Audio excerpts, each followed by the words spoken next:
channel.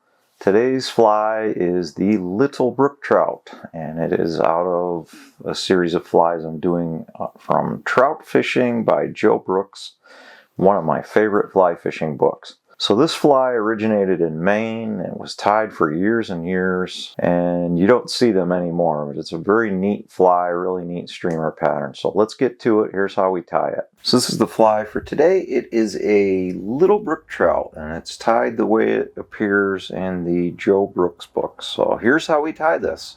Here we go. Got yellow thread. Just going to fuzz that all the way to the back.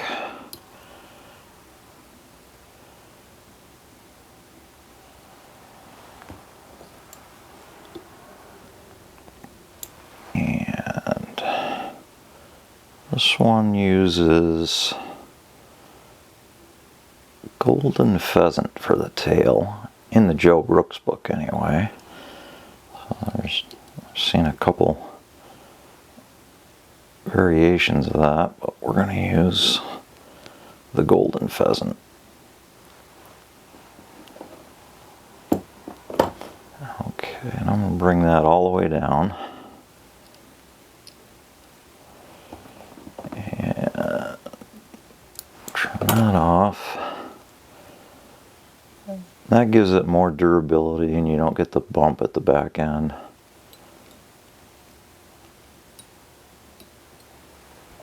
Okay, next we got to get our ribbon. So we got a thin piece of tinsel. It's gold on one side and it's silver on the other. So get that in. And I'm going to do the same thing. Bind that all the way down on the back.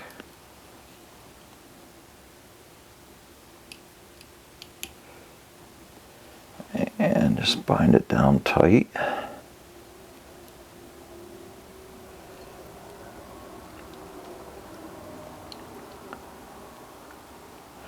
I know I overdo it sometimes on durability, but there's nothing worse than to be fishing and you're having a good time, and you're catching fish, and all of a sudden your fly falls apart after 2 fish. I like to get double-digit numbers of fish before I have to change it. Alright, so we got that. We got some rabbit bright dubbing, which is kind of cool because it's got little pieces of tinsel in it. So we get some of that on. Now again, this is another one where the fly varies. The fly was created a long time ago, and it had its origins in Maine. I want to say the 1920s, but it might be a little later than that. So I've seen it done a couple of ways. I've seen it with dubbing, I've seen it with white floss, I've seen it with white yarn. So unless you got the full historical view from the creator, it's kind of tough with some of these older patterns to be 100% exact, because through the years other people have gone and said it's this, it's this, it's this, and that might not have been the way that the creator of the fly did it. And the other thing is, they certainly didn't have rabbit bright dubbing back then.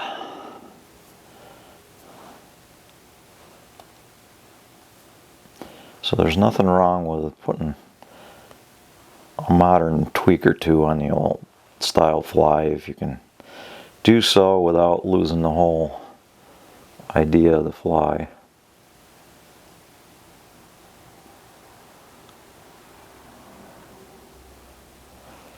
Just one more little pinch.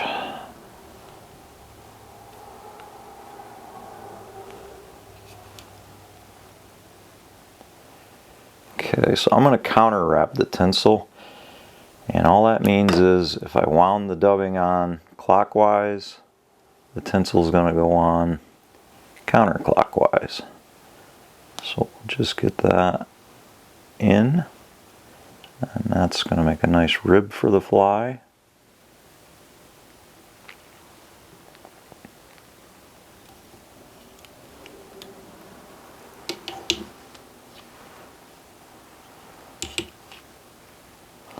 I don't think it really matters. I think it's more aesthetics, but the way it's pictured in the book, it certainly looks like it's counter wrapped. So now we're going to do a little throat, and this is where it gets weird because this is another one where it's done different ways. And I'm just going to do it with some fibers off of saddle hackles, and it's my best guess as to what they have in the book. So I'm going to take a little orange and a little olive. Just going to get them in my fingers, roll them around, mix them a little bit, and I'm going to turn my vise upside down so I get them in right where I want them.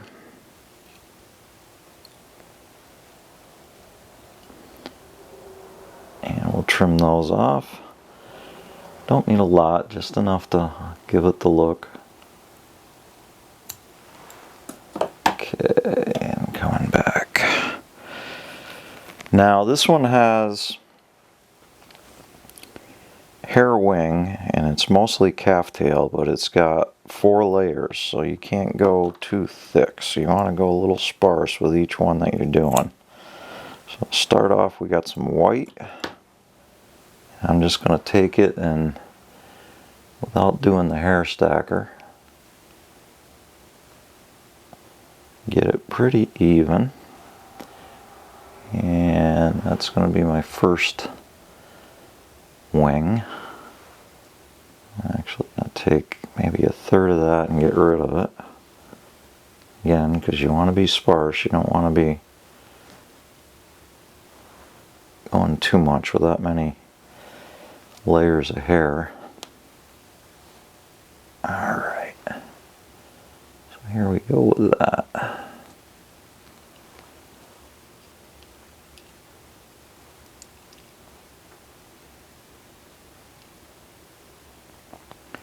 That down. I'm just going to pull it back, trim it off that way.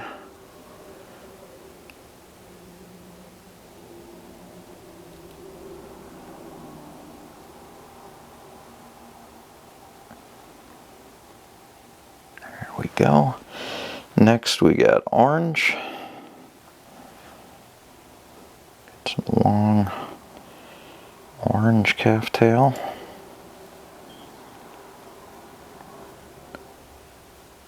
Not a lot again.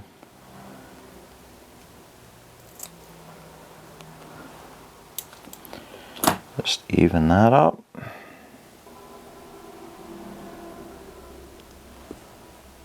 Take a little out.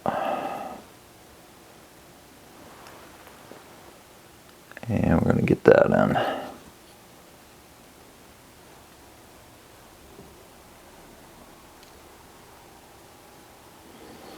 And trim that.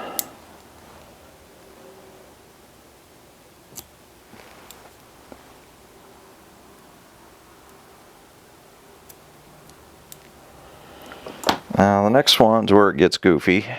That's okay. I don't have the exact color. So as I've always said, don't be afraid to dye something with a little permanent marker. And I've got a whole set of art markers, and that's the color I'm looking for. So we're going to do that. So I'm just going to get some of the white calf tail.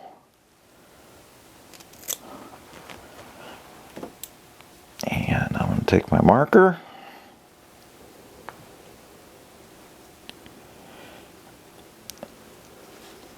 And we'll just dye that.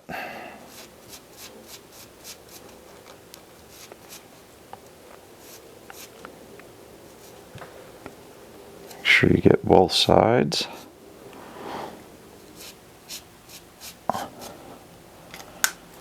And now we got got some funky green. That end, we got one more layer.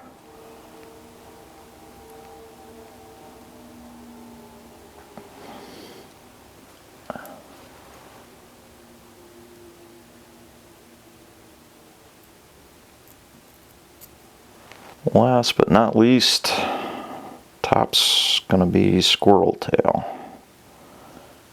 Pinch of that.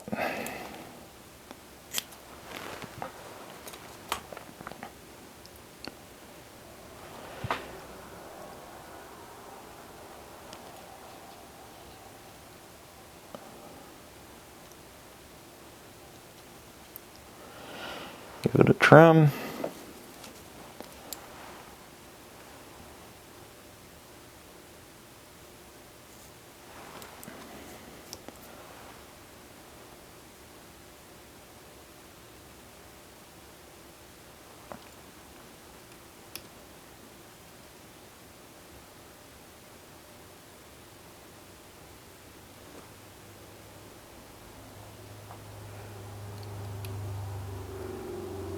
Just make the head.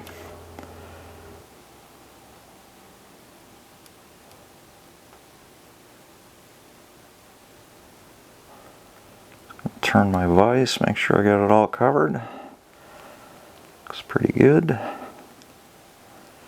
And we whip finish.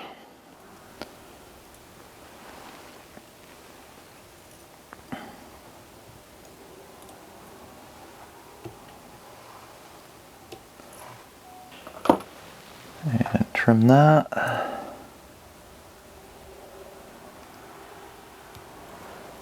I'm going to do a little UV resin just so I get the right shape that I want.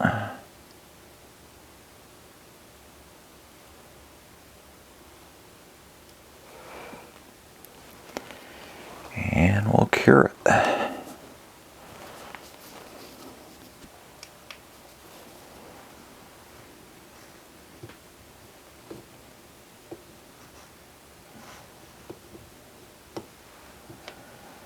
And that's it, Little Brook Trout.